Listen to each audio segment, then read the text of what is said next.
नमस्कार दोस्तों, welcome to my YouTube channel. तो दोस्तों, हम आज कक्षा 10 के मैथ चैप्टर नंबर 2 को पढ़ेंगे आसान तरीके के साथ। तो दोस्तों, चैप्टर नंबर 2 है बहुपद। तो दोस्तों, सबसे पहले हमें ये मालूम होना चाहिए कि बहुपद क्या होता है। बहुपद का मीन्स होता है एक से ज़्यादा पद। एक से ज़्यादा पद, एक से ज़्यादा पद, एक से ज़्यादा पद। तो बहुपद में हम पढ़ेंगे दो प्रकार, पढ़ेंगे चर पद और अचर पद। बहुपद में पढ़ेंगे हम दो पद, चर और अचर। चर और अचर। चर पद कौन से होते हैं? जो हमारे अल्फ़ाबेट होते हैं, जैसे एक्स है, वाई है, जेड है, ए है, बी है, सी है, ई टी सी।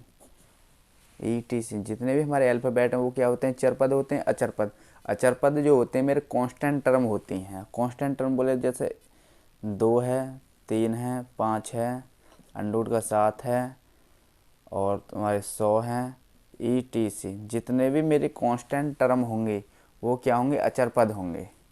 ठीक है दोस्तों। तो बहुपद में भी सबसे पहले हम बहुपद जानने के लिए पढ़ेंगे बीजीय व्यंजक। बीजीय व्यंजक।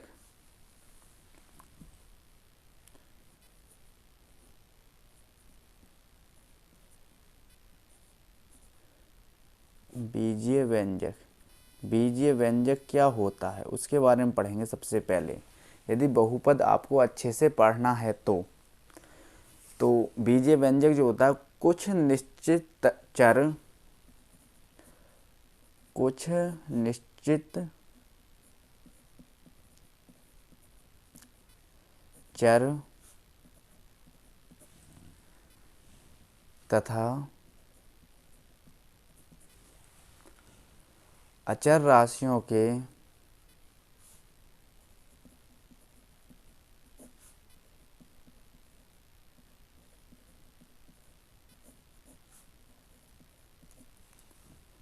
योग, कौमा, अंतर, कौमा गुणन,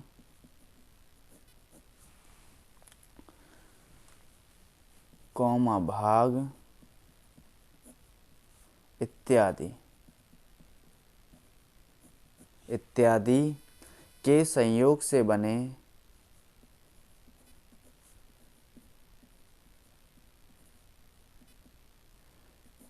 संयोग से बने पद को बीजीय व्यंजक कहते हैं।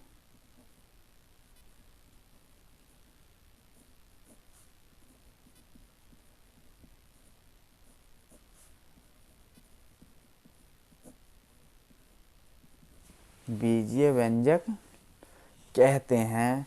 एक दो एग्जाम्पल ले लेते हैं बीजीय व्यंजक के। एग्जाम्पल, तो बीजीय व्यंजक का जो डेफिनेशन वो है कुछ निश्चित चर तथा अचर राशियों के योग, कौमा अंतर, कौमा गुणन, कौमा भाग इत्यादि के संयोग से बने पद को बीजीय व्यंजक कहते हैं। बीजीय व्यंजक के एक दो एग्जाम्पल ले लेते हैं। जैसे ये है चर और ये मेरा अचर है। क्या है? चर और अचर। तो मैंने सपोज करो एक्स स्क्वायर लिया। एक्स स्क्वायर कैसी राशि हो गई? चर। यदि मैं इसके साथ ही 2 ले लेता हूँ तो ये अचर होगी। तो दोनों एक साथ मिल गए तो ये होता है बीजीय व्यंजक। इसके साथ यदि मैं 4 ऐड कर दूँ ये अचर हुआ, और इसके साथ यदि मैं एक्स ले लेता हूँ तो ये अचर हुआ। तो ये क्या है? बीजीय व्यंजक हैं। एक एग्जाम्पल और ले लेते हैं, √3x + 7y। एक और ले लेते हैं 7x - 3y। एक और ले लेते हैं √3y 3x 7y। ये सब क्या है? बीजीय व्यंजक के क्या हैं? उदाहरण हैं। ये सब मेरे क्या हैं? बीजीय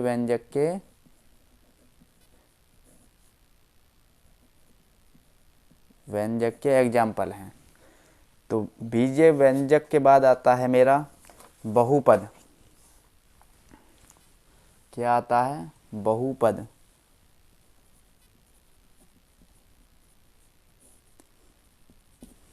बहुपद का डेफिनेशन, ऐसे बीजीय व्यंजक को बहुपद कहते हैं। ऐसे बीजीय व्यंजक को, किसको?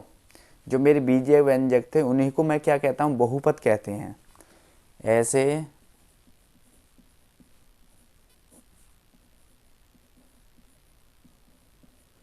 बीजीय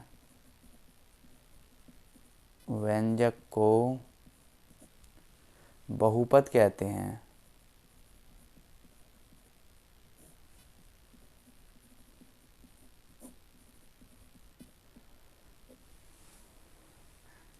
बहुपद होने के लिए हमें 3 शर्तों का पालन करना होता है। बहुपद जानने के लिए, बहुपद जानने के लिए हमें 3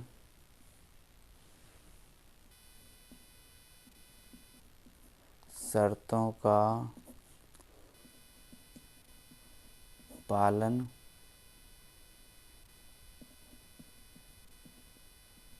करना होता है। तो 3 शर्त जो हैं वो मेरी कौन कौन सी हैं? देखिए दोस्तों, जो मेरी 3 शर्त हैं वो कौन कौन सी हैं, तो अभी बताते हैं। नंबर 1, चर राशियों का घातांक एक धनात्मक पूर्णांक हो। नंबर 1, चर राशियों का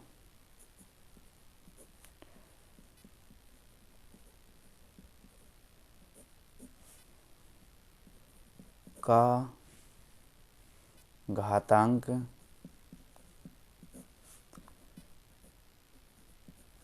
एक धनात्मक पूर्णांक हो।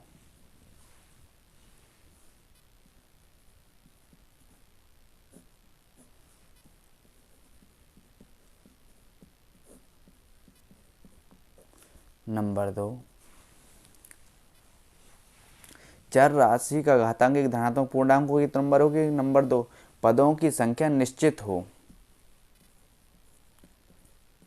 पदों की संख्या निश्चित हो। नंबर 3, प्रत्येक पद में चर राशि का गुणांक एक वास्तविक संख्या हो। प्रत्येक पद में चर राशि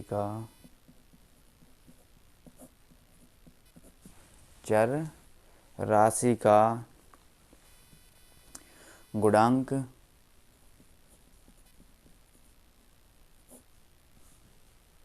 एक वास्तविक संख्या हो।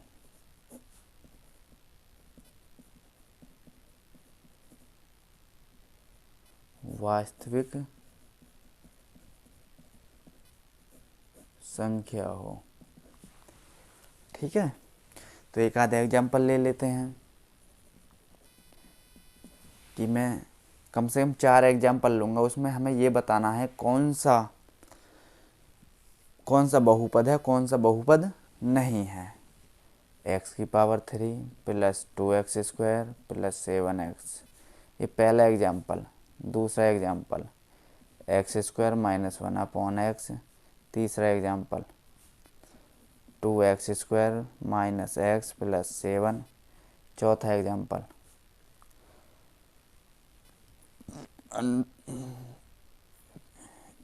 x plus √3x² plus 7x minus 1/x², 1/x²। ये मेरे 4 एग्जाम्पल हैं। अब मेरे को इनमें ये बताना है कौन सा इसमें बहुपद है, कौन सा बहुपद नहीं है। तो पहला है x³ प्लस 2x² प्लस 7। तो मेरी जो 3 कंडीशन हैं, तो उसमें सबसे पहले ये देखना है कि चर राशियों का घातांक एक धनात्मक पूर्णांक हो, या इसका मीन्स है कि पावर हमारी पॉजिटिव होनी चाहिए। तो क्या इसमें पावर पॉजिटिव है, पहली कंडीशन फॉलो हो गई। दूसरा क्या है, पदों की संख्या वास्तविक हो, पदों की संख्या निश्चित हो, 1 2 3। तो पदों की संख्या क्या हुआ, निश्चित हुआ, दोनों कंडीशन फॉलो हैं। तीसरा, प्रत्येक पद में चर राशि का गुणांक एक वास्तविक संख्या हो। तो प्रत्येक चर पद जो हैं हमारे ये हैं, इनका गुणांक होता है इनसे पहले, जहाँ कुछ नहीं होता वहाँ 1 होता है। क्या वास्तविक संख्या है 1 2 7, हाँ जी। तो ये क्या हुआ, बहुपद है।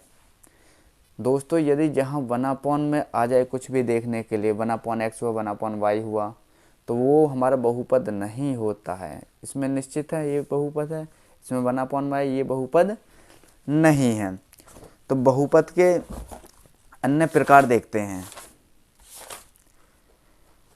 बहुपद के प्रकार, बहुपद के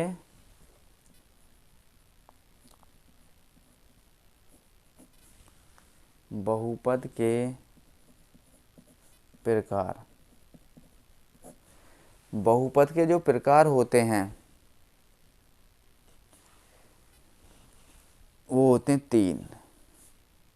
कौन कौन से? नंबर 1 एक पदी,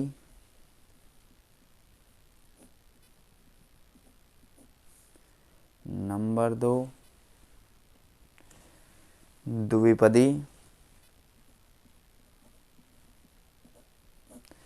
नंबर 3 त्रिपदी।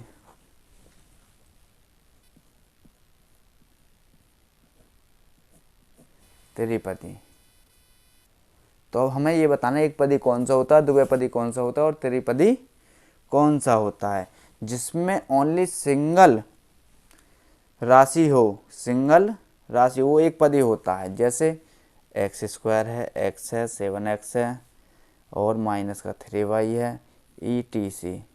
यानी कॉमा लग रहे हैं, ये सिंगल सिंगल है, ये भी सिंगल, ये भी सिंगल है, ये भी सिंगल है और ये भी सिंगल है। अब देखते हैं द्विपदी। द्विपदी का मीन्स होता है 2 संख्याएं, उसे जोड़ो या घटाओ। जैसे x² + x, दूसरा ले लेते हैं 3x² - x, एक और ले लेते हैं 3x + 7, etc। अब लेते हैं त्रिपदी। त्रिपदी का मीन्स होता है कि 3 पद। देखो जैसे x³ + x + 7, etc। देखो इसमें सिंगल पद है, इसमें डबल पद है और इसमें ट्रिपल पद है। तो सिंगल पद वाला एक पदी होता है, डबल पद वाला द्विपदी होता है और 3 पद वाला त्रिपदी होता है। तो दोस्तों आज मैंने आपको बहुपद पढ़ाया, और बहुपद यदि आपको अच्छा लगा है तो चैनल को सब्सक्राइब करिए और वीडियो को लाइक करिए। तो दोस्तों कल की वीडियो में, नेक्स्ट वीडियो में मैं एक्सरसाइज नंबर 1 एंड 2 को लेकर आऊँगा। धन्यवाद।